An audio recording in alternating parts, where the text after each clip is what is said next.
Here, up to 13,000 people could have died needlessly in England's NHS hospitals in the last 7 years, according to a report commissioned in the wake of the Stafford Hospital scandal. 14 trusts with the highest death rates were investigated, and the report found some were worse than Stafford, as Jane Death reports. Emma Stones was admitted to Tameside Hospital with suspected flu, but doctors didn't do a blood test, so no one spotted she had blood poisoning. And when she was dying in the night, no one spotted that either. It was the morning before the staff noticed. I felt Emma and she was absolutely ice cold and stiff as a board. Then put a child in a room and shut the door, and even when that child, the alarm bells are ringing, 183 beats a minute heart rate, and still they don't do nothing. It's indefensible.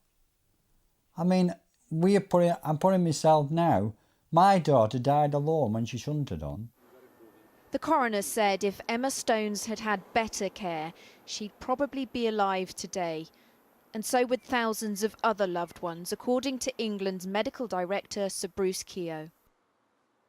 His report is expected to say there have been excess deaths in these 14 trusts. Whether through poor care or mistakes, hundreds of patients have died needlessly in these hospitals in the last 7 years. 2 are expected to attract particular criticism.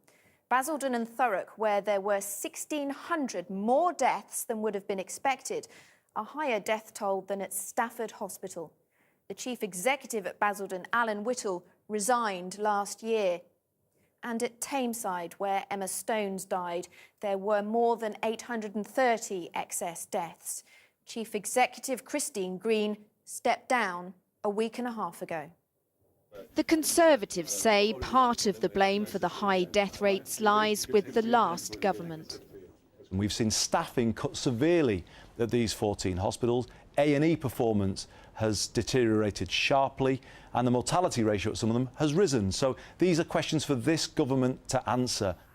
Its answer will be to put the worst trusts on notice. If they don't take urgent action, entire hospital boards could be sacked and departments closed.